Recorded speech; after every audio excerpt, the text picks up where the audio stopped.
Good evening, ladies and gentlemen, and welcome back to Tonight in Haddonfield, live right here on Fandom Empire. It's 11 after 10 p.m. Eastern Time here up north in Canada, and I'll let everybody know ahead of time. We're going through a bit of a snowstorm where we are, and we're already out in the sticks, so it's not good for maintaining internet connection and or power, as we learned less than an hour ago. But joining me, as always, on this Monday night, hopefully a little less snowy than here where he is, Mr. Mean Dean Renner. What's going on, dude? No snow here yet. We had torrential downpours like all yesterday. Early, like light rain during the day, and then all overnight. And then about 1 or 2 a.m., I heard it outside, and I looked out the window, and it was just downpour all night. So luckily, it wasn't cold enough to change that to snow, or I probably would have been snowed in today. So we lucked out. What was your weekend like? It's obviously near Christmas. We've been talking about Christmas on some other shows, on the channel, Christmas movies and whatnot. But how's your holiday season been? Is it nuts? Are you ready to punch someone in the middle of the store yet? Are you ready to do the Thanksgiving thing from the beginning of that movie? Start taking people out and ripping their stuff away from them. Yeah. No, I've been busy with work over the weekends. We had a holiday party this past Thursday, and then Friday, Saturday were more normal nights, but still we had a three day weekend, so it was fairly busy and good enough. I had yesterday to kind of rest and relax and get caught back up. My plan was to get out today and start doing like some shopping and last minute stuff, which that kind of fell through today. So first thing tomorrow, I'm going to be out and about doing that. So I have a busy shopping day tomorrow. Yeah, that was my weekend. I was okay through most of it. At one point, I thought Jade was going to punch someone out in the middle of a Toys R Us. So that was interesting. I get why people like pull up their cell phone and go and shop on Amazon for all their gifts or wherever to save the headache. But call me nostalgic. There's something about, not to say I don't get any gifts from online, because I definitely do. Sometimes you have to, but for me, there's something about going out during Christmas time and looking for a gift for someone, and also just browsing yourself. I would never want to give that up, and yet each year gets just a little bit harder to do that. Yeah. Yeah, the shopping can be fun as long as it's not too crazy or too last minute where it's just insanity in your stores. I think last year I stuck to online just because I lucked out with Black Friday deals on Amazon and was able to find anything and everything I needed right there. So it was shipped to my door early, and I didn't have to trek out and do the in-store shopping last year. Different story this year, but yeah, last year was easier, and I'll see what kind of issues I might run into tomorrow. Every episode of this show is exciting for me because I like show and tell sessions. And, we got Dean's coming up in just a little bit, and once again, I have no idea what he's going to show off. But we do want to tell you right now that we will be back next week with an episode. No, we're not crazy enough to go live Christmas night, I don't know about Dean, but that would probably get me shot. Um, but the following day, on Boxing Day, there will be a pre-recorded episode available for you guys on the channel that will appear as if we're live, and we're not. And we are doing the best of Halloween 2018. Little secret, we're recording it right after this episode. But anyways, you can catch that next week on the channel, Tuesday. I don't know when. We can set it for an earlier time during the day and just see how it goes. So feel free to interact. I'll be a part of the chat at some point to answer any questions someone might have. But check us out then. And then tomorrow night, if you like wrestling and video games and just fandom stuff, we're back with Welcome to the Geek Side as we talk about how Tony Khan can save his company and then some. But tonight, we're talking about a potential release window for the Halloween TV series. It's something that I was told over the weekend. And to give you guys a little bit of a preview, it's not that it's definite, but I was told by someone who is a past creative on a Halloween movie, and I'll leave it at that, that what they think the release window is and what they've heard. That doesn't mean it's official. It doesn't even mean it's accurate. But we'll discuss that a little later tonight. And when we go off the air tonight, we'll also preview some potential guests we have lined up for the first few months of next year. So be on the lookout for that as well. Dean, let's start off, though, with your favorite franchise, man, Scream. Let's do it. So there are reports out there that we may have. Hang on, I think our internet is not lining up. I think I might have. I don't know if I cut out for people or if you cut out there or what's going on. You Looks still got okay me? for now. Yeah, it looks okay for now. It's a little blurry, but you're still. Oh, You're I think we've still with lost us. Dean for a second. Let me Oh know. no.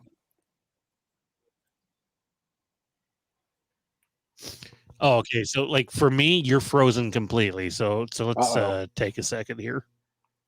I wonder if I can. We'll pull up a video and we'll be back in just a moment.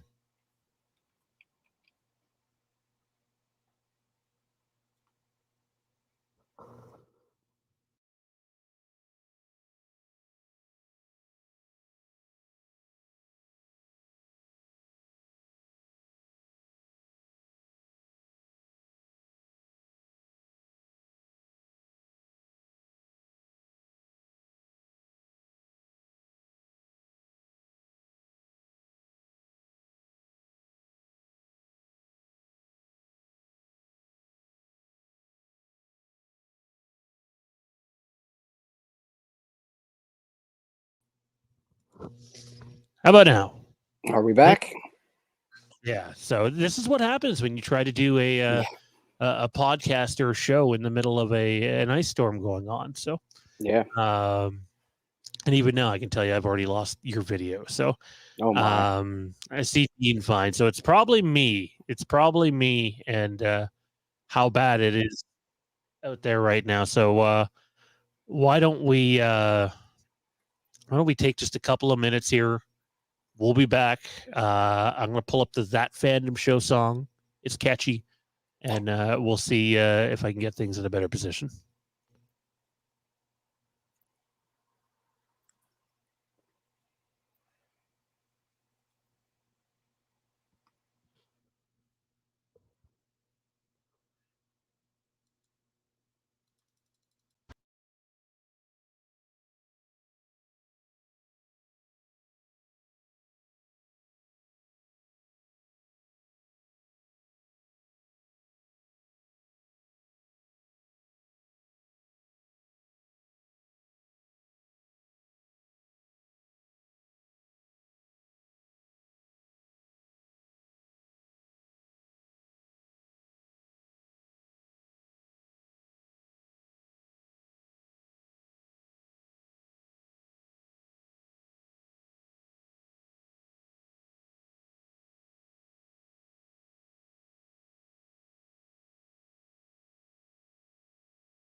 Right, we're gonna try this here. I'm back for the moment. Dean, can you hear me? Yeah, I got you.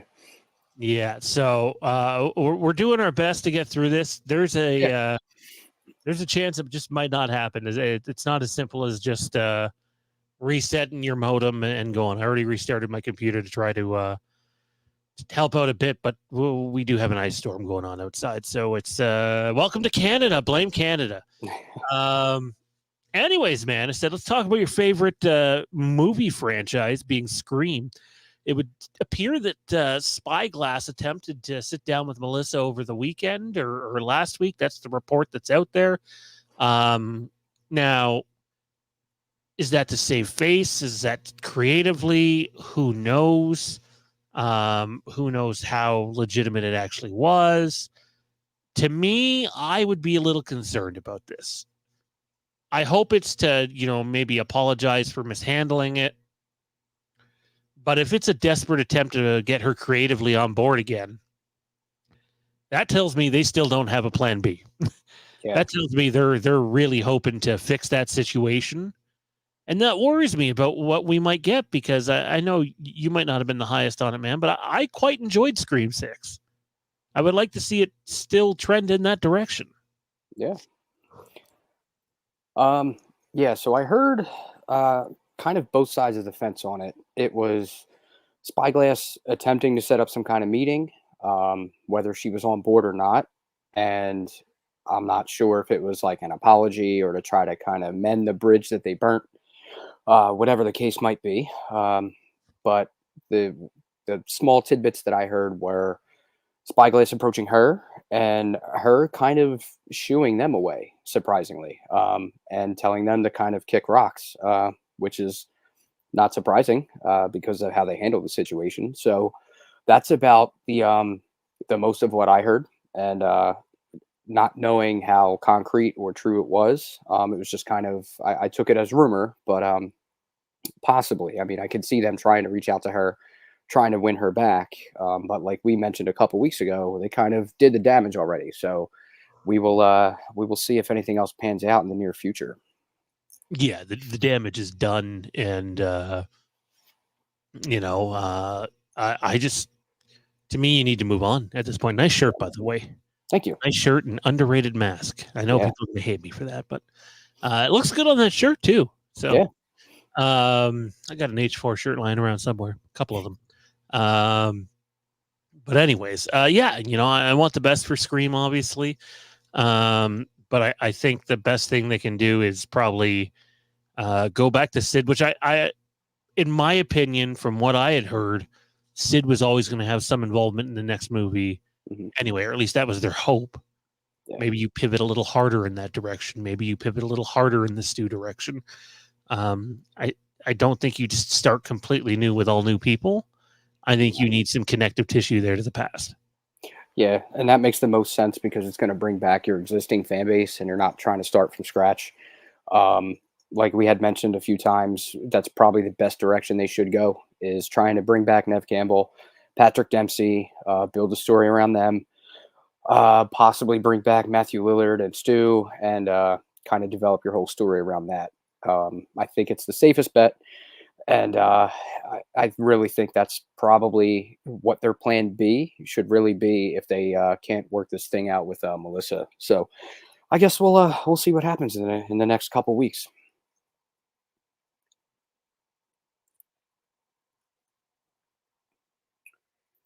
Uh-oh, do we got you or did we lose you again? Oh, Uh, yeah. Oh, oh, looks like we're losing if Sean. you guys are having, Yeah, it's a little broken up, and you're kind of freezing here and there. why don't we do this, Dean? Oh, I don't know if you can. I don't know if you can make me out, but I'm going to put you up on screen for your show and tell, and we'll at least get okay. to that. All right. All right. So for show and tell this week, we were planning Or on not. diving. Maybe it won't let me. Won't work. Uh-oh. Because I got you on my screen. A little bit. It's a little fuzzy, Trying. but you're there. How we looking? We looking okay? maybe. All right, I'm just gonna go off the cuff here. We had a plan to get into Friday the 13th Crystal Lake news. We had minor updates on that on a a time frame on that they were looking to aim for, which was about December, I believe, next year. So in that sense, we were going to lead into my show and tell for the week, which I thought would be a great tie-in. Is the Beast of Beasts of box sets for the Friday the 13th franchise, and that is the Scream Factory Deluxe box set edition right here. Big deluxe box. You get every single movie in the franchise, which is really, really nice. Each one is packaged individually. It comes all in its own cases, and each one basically has your original art and then your back art that breaks down all of your special features on each and every movie. And they believe they include a good amount on each one. So they did 4K scans on 1 through 4, which is really nice. That is the original. Then we get part 2, same thing. And then the cool thing about part 2 is they recently found some newly discovered footage that they included on this release, which was awesome to be included. It's in really bad quality, but it is from the 80s, so we kind of have to bear with that. But nonetheless, that was a great inclusion to add on the special features. And then as you get into the rest of them, part 3 here, they did include a 3D disc, which is cool for people that can run 3D at home. So you do get the 3D version. That's part 3.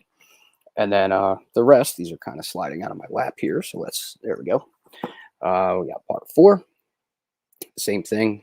And they did a series on here that ties into most of these. I forget the name of it, but it's on the back of the first couple. And they did a couple of different parts. And it was Fresh Cuts, New Tales for Friday the 13th. They did a couple of those on the first few that we got. So let's keep on going here. We've got part 5. This was just an awesome set to do. Part 6 right here looks amazing on the Blu-ray. My favorite of the entire set right here.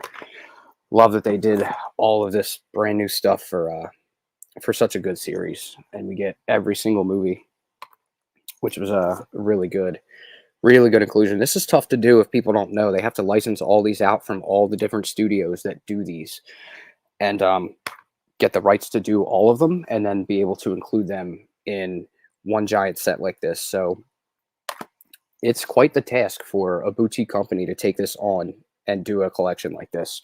It was a little pricey. It's still in print. This was supposed to be limited to 13,000 copies, and it went over so well with everyone that they decided to extend it and go beyond that and give us more copies, and it's still available. This can be bought. This here is a bonus disc that includes in an interview with Harry Manfredini, a location featurette, Return to Crystal Lake, making the original Friday the 13th, the Friday the 13th Chronicles, Secrets Galore, Behind the Gore, and then you have a couple of documentaries here, one called Slice and Dice and one called Slasher Film Forever. Actually, that's the title of the first one. The second one is Scream Queens, Horror Heroines Exposed. So that's probably goes into like your Final Girls. We've got Crystal Lake Victims Tell All, Tales from the Cutting Room, and Friday Artifacts and Collectibles, which that sounds like it's right in my wheelhouse. So I will have to check that out. And then Jason Forever is the final one. So this is a fantastic set for anybody that wants to own the full franchise. And it keeps going on sale frequently through Scream Factory. So if you keep your eyes on it and pay attention, your prices go down. I paid over $140 for this entire set when it first came out. And it makes me kind of wish I waited a little bit, but nonetheless, well worth the purchase. So I'm very happy to have this in my collection. And then as an added bonus here, people will call that the complete collection. And for the most part, it pretty much is. However, if you kind of want to go a little further and add to it, I went the direction of this. And we have another documentary here called Crystal Lake Memories. This is the complete history of Friday the 13th. This is a phenomenal documentary. This comes from RLJ Entertainment. They do a lot of documentary stuff like this. So this is a great inclusion. It's another, like, I believe 4-hour plus documentary, all about the entire history of the Friday the 13th series. So if you don't get enough from just that box set alone, I believe this is still available. You can pick this up Amazon or any other retailers, and this is a great addition to add on to your Friday set if you do have it. And this just kind of extends all of the information you might ever want to know about Friday the 13th and the rest of Crystal Lake. So very cool and very informative documentary here. So it's definitely worth checking that out as well. So that will be my show and tell for the week.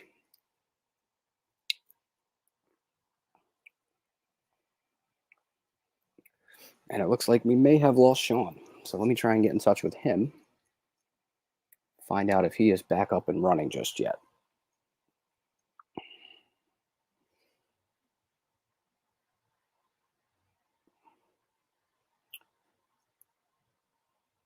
All right.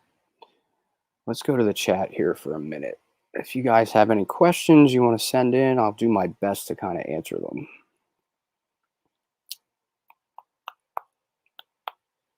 Oh, Flix, thank you. Yeah, I have a lot of stuff here. A lot of stuff. Oh, Melissa, thank you.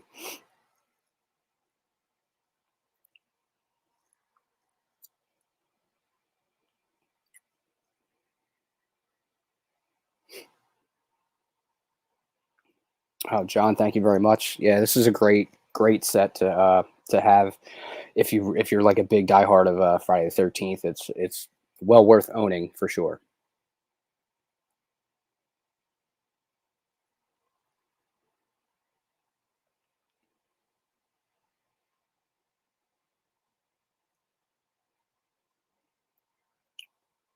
Still kind of waiting on Sean here. He may have restarted all his internet because I can't get an answer from him at the moment. So we'll give him a few minutes here to get caught up.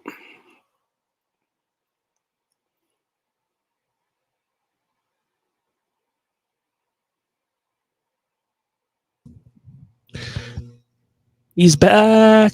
And we're back. Probably not for long. We'll try. So we've now tried everything we can within our power. So yeah, the wind is bad outside and it's icy. And welcome to Canada. If you don't want weather to interrupt your everyday life, then you're living in the wrong place. I own that. There you go. First thing you showed that I owned, and I got mine for it was some sale. I don't know when it was, but I paid $100 for it, Canadian. Yeah. Oh yeah, that's not bad. That's about 80 US, I think. So yeah. So, yeah, it worked out big time. Nice. Well, let's get to the meat of the show here because this is a bit of a disaster stream, and I apologize. At least I got you in a window and able to do your thing. Yeah. Halloween, the TV series, which is currently in creative development at the moment. We don't even know who the creatives attached to it are. But I asked someone who is going to be on the show in the new year, sometime, hopefully in the first couple months. And they figure they're looking at 2025, specifically October 2025. Ooh. Now, I had previously thought October 2026, simply because that's right before the extended deals on the writer's side and the actor's side end. However, more often than not, and I understood the guy's point, and now I've just revealed that it's a man, but I understood his point because, look, when you set a finish line for when you need to finish something and get it out there into the world, especially in Hollywood, the odds are that line is going to get moved back as development carries on for various reasons. Yeah. So it sounds like they might be gunning for an October 2025 release date. You know, this is rumor at best, nothing confirmed. But I get it. Because if you're gunning for that date, and then the further you get along in production, you need to move it back, you don't want it to go past 2026. Because the chances are there's going to be a pair of strikes again. Not just one, but likely two. And if you don't get it out by October 2026, you're in trouble. So it could still be October 2026. I still think that is the most realistic timetable to get something of quality. Yeah. That being said, if they think they can pull off 2025 or that's their inside goal, I get it because the chances are you're gonna have to move the goalposts back anyway. Yeah. But man, dude, if this comes out in 2025 as well, Yep. like, We already oh said god, huge year. Yeah, it's gonna blow up even more. So we'll see. I think when we get back from the new year, we should do an episode, one of our first episodes back, where we talk about the all the horror projects that Yeah. are potentially lined up for 2025, because I really think it's shaping up to be one of the biggest years in horror we've had in the last 2 decades. Yeah, really long time.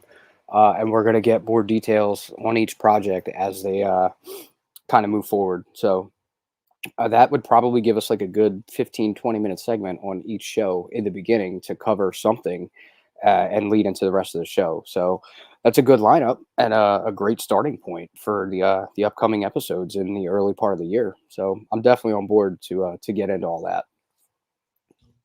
Now, another interesting thing to note, and I don't want people to attach these two together necessarily, but it's hard not to, knowing that there's a Halloween TV series coming. Is Lucasfilm had contacted Dean Cundy about returning to them and doing some episodes for a series that they're shooting early in 2025. I suspect that that is obviously something for Disney Plus. I don't know if that'd be Book of Boba Fett season 2 or something else. Dean Cundy previously did 2 or 3 episodes of the first season of Book of Boba Fett. I'm sitting here going, Yeah, he's busy during that time. Would that be a pretty big pull? that'd You're be doing great. some TV. Dean's already doing some TV. Yep. You announced that Dean Cundy's coming back to Halloween, and I think that alone, at least for the diehards, Oh yeah, is going to get them talking. majorly. Yeah, you bring him back to do cinematography and like shooting. Like you said, the diehards, we hear that, and that's going to be a huge sell, and that's going to spark a big flame for people's interest going forward into like more details and development of what they plan on doing. So I, for one, would love to see that. That would bring a lot back to like the look and the feel of what the TV show might become. So fingers crossed that something like that happens. If they could pull him, that would be amazing. Yeah, I mean, there could be a billion other projects that he's involved with during that time. Yeah. But the belief was that he was not returning. And from all indications that I've seen out there is he really enjoyed his time working with Jon Favreau on Book of Boba Fett. So here's hoping. I mean, I think it's a realistic goal. I don't think there's any reason why you couldn't see Dean Cundy do some work on the series along with other past Halloween creatives. I just want to ask, man, now that I have you here, what if you can have one thing for this Halloween TV series? And that one thing ended up being who's in charge, who's your guy that's overseeing it. Whether that's, if we go back to the announcement, they call it a cinematic universe. Right. Who's the creative head that you want being the guy that makes all these decisions? Do you have one in mind? Do you have some potential possibilities? I think I have like a number one, which we would all love to see. It would be the major announcement that I think would sell the series itself and bring a lot of excitement to it. And that's obviously John Carpenter. If he's some kind of EP and you bring him back and he's doing more than just the score, putting him as like head of creative or decisions or some type of like leadership role would be incredible. Would he do it? I don't know. We can all be hopeful. I think that would be a great thing for the Halloween fans to not only see but hear as well. Getting Carpenter back on board, and if it wasn't going to be him, we had already mentioned his name a couple weeks ago. Daniel Farrens, I think, is another big time creative that I think would steer this thing in a great direction and keep like the original look and feel. If they could pull Dean Cundy as well on cinematography, you're just batting 1,000 at that point. So fingers crossed that guys like that come in and can really kind of handle this thing and take it the direction that most fans would like to see. So fingers crossed. We'll see. We'll see what announcements come out. I still say if you can get Daniel Farrens in there as a showrunner, Yeah, He's a student of Halloween as much as he was a past creative, and he would be wonderful. Alan McElroy would be another one. John, he'd be excellent. Heath says a cat should have final say on all things related to Halloween. The problem is when you option off rights the way that they do, is he'll have a say, but his say is on par with, when it used to be Bill Block at Miramax, it'd be on par with Bill Block and Jason Blum and other creatives involved in, say, the most recent Halloween trilogy. So his say is definitely a lot. But now we're at a point where the project, whatever it is being handed off to other creatives. And not to say that he doesn't have power. He definitely does. He's still the boss man. But it's a collaboration with these things. Right.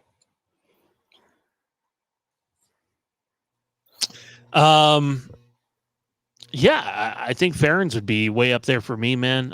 Carpenter back to do the score would be wonderful. Heath says Flanagan would be cool to direct this.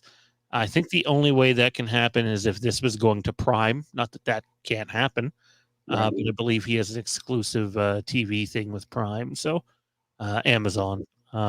So we'll have to wait and see what happens there. I'm going to turn the questions this over to the chat here, man. Anything you guys want to talk about at all? If you want to support the channel, obviously feel free to send in a super chat. But to support the channel for absolutely free, none of your hardworking money, just click the like button, the thumbs up. It helps us out. Leave a comment, share your thoughts. But if you want to talk Friday, you want to talk Crystal Lake, Elm Street, Halloween, Thanksgiving, Scream, you name it, Texas Chainsaw, post your questions in the chat now, and Dean and I will get to them. I'm going to get Dean to I was going to do something. My connection's good right now, right? So I don't know how long this is going to last. So I'm trying to take advantage of having a live chat here and doing stuff for them. We'll see. We're kind of going by the seat of our pants here. Apologies again for the technical difficulties early on, but we're going to turn this into a little bit of a Q&A session. But before we do, Dean, did you have any other thoughts just in terms of a release window for this Halloween TV series and what your expectation is? I still say what we echo a lot on this show is, as much as I want to see something soon and something cool soon, I feel like the more time you take, the better product it will be, depending on who's working on it. Yeah, for sure. I think October 2025, I think, is a really good goal, just for the way that the year is lining up, and it's going to give us, a ton of horror content already. Fitting that in for Halloween season of 2025, I think would be great.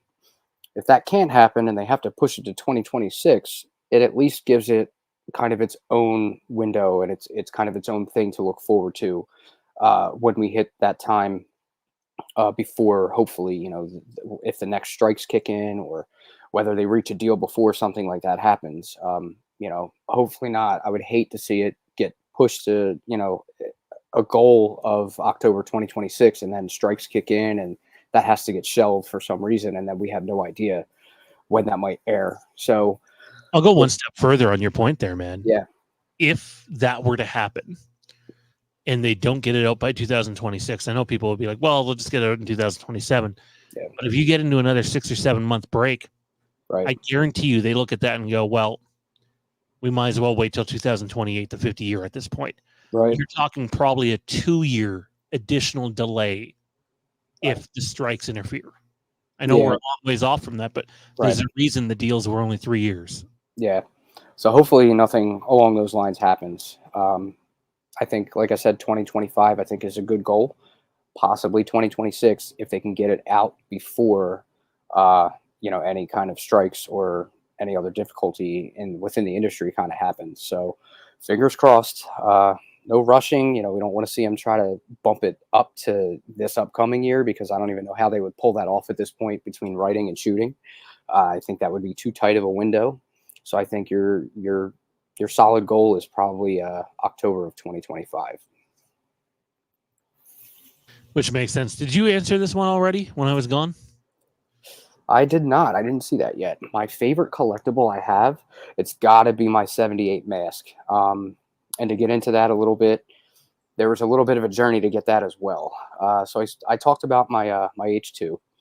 As far as my 78, I had always had the idea in my head that I wanted to own something really screen accurate that looked the part, that wasn't something retail or store bought. So I joined some groups, started looking around, and started figuring out like what artists covered like what different movies in the franchise, and who was strong for 78. And I came across a guy named Chris Morgan. If anybody knows Chris Morgan, whether you know him a lot or just maybe just know the name, Chris Morgan is not only an amazing, talented artist, but he's just an all-around great dude as well. So I found him, saw some photos of a couple of different models that he does. He has, I believe, one called the Ghost 78. That looks really good. He's got another one called the SS 78, which stands for Silent Stalker.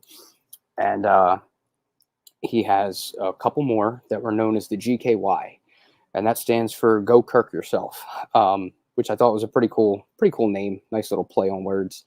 And I believe that was named by fans when he created the mold.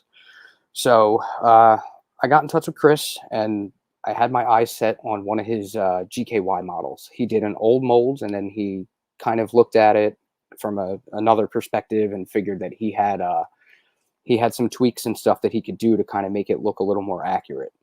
So he went ahead and he tweaked the mold and he redid it. And then he came out with this new one, and it's the GKY new mold. So once I saw that thing, something about that one just stuck out and like screamed at me that it was just like the most screen accurate thing that I have seen so far. So I reached out to him, got in touch, worked on pricing with him, and figured out like a time frame, how long it would take, got all the details. And then I said, all right, let me get back to you. So I kind of thought about it for a little bit, waited a couple of months, maybe like 5, 6, got back in touch with him, found out how long his window was. His time frame kind of extended to about a 7 or 8 month time frame. So that kind of that got dragged out a little bit. So I was like, all right, well, I mean, maybe I should wait. And then I'm coming home one day, and I'm coming home from running errands and doing shopping, and I'm at the corner of my street sitting at a red light, grab my phone, I open up Facebook, and the first thing that pops up is a brand new post from Chris that he has a finished GKY new mold up for sale, ready to go, because he wasn't happy with the final product. So I saw it, and I got in touch with him, and I said, you know, what's not up to your standards about it? So he kind of sent me some close-up pictures, and he's like, well, there's a couple things here. When the latex kind of dried, it had some surface bumps on it. You know, I try to give somebody like a clean pull with no imperfections or anything. So I couldn't really see it at first. So he zoomed in, he sent me even more closer photos, and I thought it was very minor. And I kind of said, well, for me, it's a display piece only. So it's sitting in a display case just for people to look at, just for myself. I don't really see any problems with it. So he said he was letting it go that day. It was cheaper than his normal price. There was no wait time. And I, by luck, happened to be the first person to get in touch with him about it. So I kind of said, you know what, let me pull the trigger. It's now or never. And I think this is an opportunity that's really not going to come up that often. So I went ahead, sent him his payment, and then he's like, all right, I'll get right back to you. And about a half hour later, he said he put it in the mail. He dropped it at the post office. And then 3 days later, it was sitting on my doorstep. So I cut out the whole wait time and everything. And yeah, I finally was able to achieve that. So that's easily by far probably my favorite collectible that I own. That's badass, man. Yeah. Let me tell you, I've gone through some nightmares trying to get masks delivered. So, Oh, yeah. Alessandro says, I like how they designed the box set, and they all came out great. Yeah, that Friday box set is something else. Yeah, it's amazing. Hey, Dean, I'd buy the entire set all over again if Scream released the films in 4K UHD. Yeah, I agree. I probably would too. I'd probably find a buyer who's sticking to Blu-ray and sell that off, and I would easily upgrade to 4K. Flick says, I'm not on X, but I should send you some pics of my 85 post-Halloween mask and some other tidbits. I have Halloween novelization. original poster collection, nice. Halloween 1, 2, Friday the 13th, etc. I think you'd like them all. You Yeah. know, if you do hop on X or Twitter or whatever, it's at Fandom Empire Now, or you can go on Facebook. We have the Fandom Empire Now Facebook group, but we also have the Legacy of Halloween Facebook group. You can reach us on any of those platforms, and we'd love to go through them, man. Sounds like it'd be fun. Yeah. Definitely going to get that Friday documentary to go with the box set. Also, do you think Halloween TV series will have Myers or like Season of the Witch?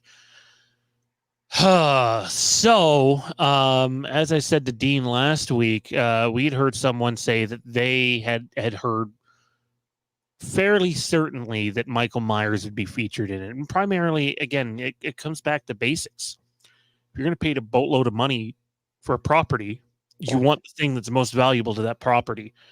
Not that I think Season of the Witch is going to be completely out on it. I think Season of the Witch gets a lot of play because people have a hard time thinking they're going to go back to Michael this soon after Halloween ends. But the truth is, Michael Myers sells. So Absolutely. I'm not saying there's nothing to Season of the Witch. I'm not saying we wouldn't cover it. I would. I like Season of the Witch. I think it'd be fun. But at the end of the day, Miramax wants to make more Michael Myers projects. Yeah. Yeah, for sure. Like we said, that's your best and most valuable asset. It makes the most sense to go that direction and gear the whole series around him. So that's going to make the fan base happy. Steven says, any possibility of Carpenter being involved in the series, possibly scoring? I don't know what level, but he's basically already confirmed in not so many words that he'll be involved in whatever comes next. Yeah, so hopefully.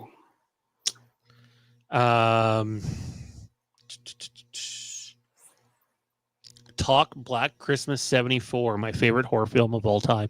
I've only ever seen it one time. And that was right before seeing It's Me, Billy. Yeah, I have it. I got it right here. New 4K Scream Factory. They upgraded that. Very, very nice. A lot of stuff on here as well. So 3D set, I think. Yeah, a lot of extras. Let's see what they did here. I think they might have ported over all the original stuff. Trying to see if there's anything new. I don't see new stuff, but there's a Remembering Black Christmas with actor Art Hindle, Victims and Virgins, Remembering Black Christmas with the actress Lynn Griffin, the Black Christmas Legacy, 2006 Critical Mass Cut. So that's interesting. 40-year anniversary panel at Fan Expo in 2014 with a bunch of the people attached to the movie.